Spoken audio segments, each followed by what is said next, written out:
अंजना, अब हम चलते हैं एक और राज्य की तरफ जहां शशि जी ने जिसका इशारा भी किया था कि मध्य प्रदेश में भी आपको देखिए कुछ दिलचस्प देखने को मिलेगा।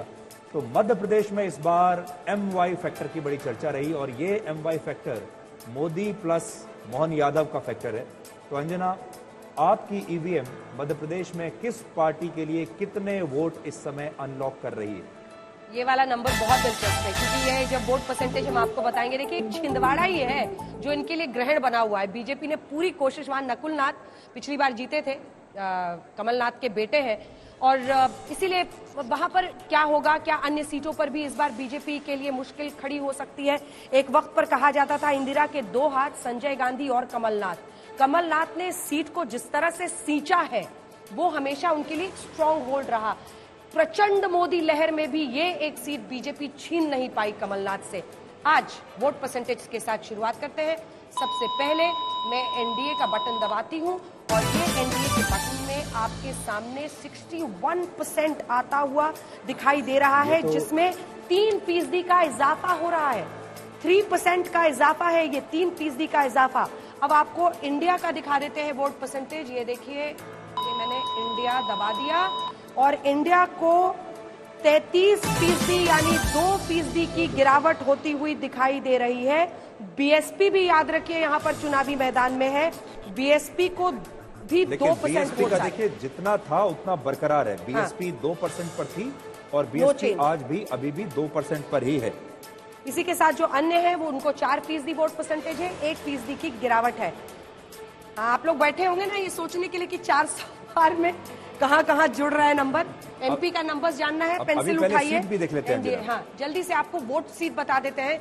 28 आउट ऑफ 29 लगा, मतलब देखिए ना आप, ये सिर्फ छिंदवाड़ा की सीट जिसको मैं बार बार मेंशन कर रही हूँ, ये एनडीए का सीट नंबर हम आपको बता रहे हैं।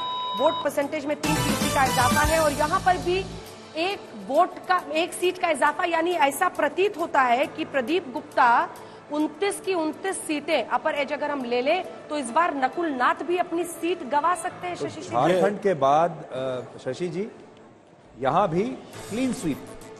मैं छत्तीसगढ़ के बाद मध्य प्रदेश में मैंने इसीलिए मध्य प्रदेश का नाम लिया था क्योंकि इन दो स्टेट के बारे में बिल्कुल साफ था कि यहाँ पर भारतीय जनता पार्टी की हवा बह रही है।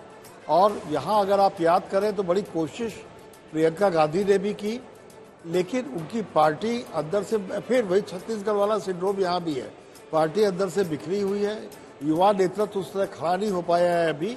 और इस बार मुझे ये शक है कि हो सकता है 100% सीटें भी बीजेपी वहां जीत सकती है। देखिए ये छिंदवाड़ा वाली सीट अगर निकलती है तो ये वाकई एक इतिहास रचा जाएगा। 1980 से लगातार कांग्रेस पार्टी ये सीट जीत रही है। सिर्फ एक बाई इलेक्शन में, अगर मैं सही हूं, मुझे लगता है कि 97 में एक बार बीजेपी बाई इलेक्शन में जीती थी, वरना लगातार ये सीट कांग्रेस पार्टी। और छिंदवाड़ा इसीलिए माना जाता है, कमलनाथ से उनकी पहचान है। कुछ सीटें इस देश में ऐसी बन जाती हैं। और अब हॉट सीट, कूल हवा, छिंदवाड़ा की सीट आपको दिखा रहे हैं, जहां पर बंटी विवेक साहू भारतीय जनता पार्टी के उम्मीदवार हैं और सामने है नकुल नाथ। और चूंकि बंटी साहू की तस्वीर पहले दिख रही है, कांटे की टक्कर है, लेकिन यहां पर ऐसा प्रतीत होता है कि कूल हवा जो इस हॉट सीट पर है वो बह रही है बंटी विवेक साहू के लिए। अगर बंटी विवेक साहू ऐसा कर पाते हैं तो वो एक जायंट किलर कहलाएंगे, क्योंकि कुछ सीटें ऐसी होती हैं जहां पर एक व्यक्ति का जादू चलता है। छिंदवाड़ा कमलनाथ के बाद उनके बेटे को जनता ने सौंप दी थी, नकुल नाथ को, पिछली बार। लेकिन नकुल नाथ अगर ये सीट हार जाते हैं तो उनके लिए और बीजेपी के लिए बहुत बड़ी बात होती है। वहाँ पे बड़ी गौरतलब है राधोगढ़, हाँ, जहाँ पर दिग्विजय सिंह चुनाव लड़ रहे हैं जो जी। तो आखिरी चुनाव में कहीं ऐसा तो नहीं होगा जिससे पटौदी अपने आखिरी मैच में वो नहीं कर पाए थे जो करना चाहते थे। लेकिन विदिशा पर भी बहुत चर्चा हुई। विदिशा बड़ी सेफ सीट है जहां से शिवराज सिंह चौहान इस बार है और प्रधानमंत्री ने भी कहा था कि अब इनको मैं अपने साथ केंद्र ले जा रहा हूं, तो वहां पर भी लोगों की नजर रहेगी वो जीतते हैं तो क्या होता है। लेकिन एक बार पूरे नंबर टाली आपको बता देते हैं, 103 से 116 सीटें।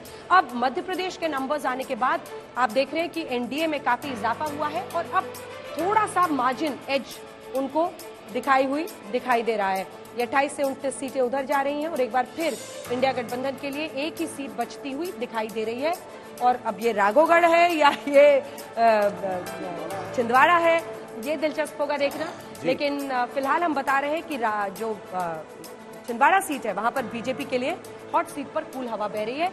103 यानी सेंचुरी लगाने में कामयाब होती हुई आपको दिखाई दे रहा है एनडीए गठबंधन। सेंचुरी पार 103 पहुंच गए हैं, 103 से 116 और 65 से 67 पर पहुंच गए हैं इंडिया गठबंधन जी। और देखिए अंजना, ये हमारा पिरामिड भी तैयार हो गया है, जो कि आपको पूरी एक बिल्कुल सही तस्वीर दे देगा। कमाल, आलिशान, मतलब क्या ग्राफिक्स, क्या एनिमेशन आज तक आपके लिए ला रहा है। आप देखिए तमिलनाडु से शुरुआत कर रहे हैं, आपको बता रहे हैं। दर्शक यहाँ पर देख सकते हैं एग्जिट पोल के जो नतीजे हैं हर राज्य के हिसाब से वो क्या क्या आ रहे हैं। एक तरफ इंडिया गठबंधन है और दूसरी तरफ एनडीए है। और आप देखिए ये कुछ सीटें हैं जो अभी हम अनलॉक कर चुके हैं। अभी नीचे जो आप देख रहे हैं ये खाली सीटें हैं, ये अभी हमने अनलॉक नहीं की हैं। अभी आपके पास जितना हमने बताया है उतनी ही सीटें हमने अभी अनलॉक की हैं, बाकी की सारी सीटें अभी लॉक्ड हैं। तो ऊपर की सीटें जब आप देखेंगे तो सेंचुरी पार कर चुकी है, जोड़ने के बाद एनडीए, तो वहीं दूसरी तरफ इंडिया गठबंधन 65 से लेकर 78 सीट्स पर उनका टैली पहुंचा है। ये टैली कार्ड आप देखते रहिएगा। तमिलनाडु जहां पर भारतीय जनता पार्टी पहली बार नहीं, पिछले 2014 में वो एक सीट जीते थे 2 से 4 पर। केरल में पहली बार उनकी एंट्री होती हुई दिखाई दे रही है। इसी के साथ एमपी वो क्लीन स्वीप करते दिख रहे हैं, छत्तीसगढ़ क्लीन स्वीप करते दिख रहे हैं, कर्नाटक में मार्जिनल फॉल है। तो वहीं अन्य राज्य जो हम आपको दिखा रहे हैं उसमें बिहार दिलचस्प अभी हमने देखा जेडीयू कमजोर कड़ी साबित हो रही है। प्रधानमंत्री मोदी बिल्कुल निश्चिंत नजर आ रहे थे जब वो कन्याकुमारी में गए और वो जब ध्यान में बैठे थे। क्या यही कारण है? मुझे लगता है कि हम इतने प्रधानमंत्रियों को हम लोगों ने देखा है, लेकिन राजनीति का ऐसा सधा हुआ खिलाड़ी मैंने नहीं देखा इससे पहले। और वो आप अगर चुनाव से पहले, जैसे उन्होंने कहा, संसद में कहा कि 400 सीटें आएगी और हमारी 370 आएंगी, यानी कि बहस को उन्होंने वहां मोड़ दिया, इतनी आएंगी कि नहीं आएंगी। 272 की कोई चर्चा ही नहीं थी।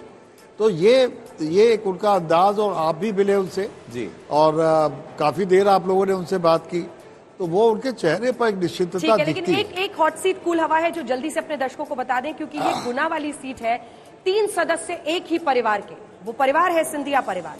3 सदस्य 14 बार इस सीट को जीत चुके हैं।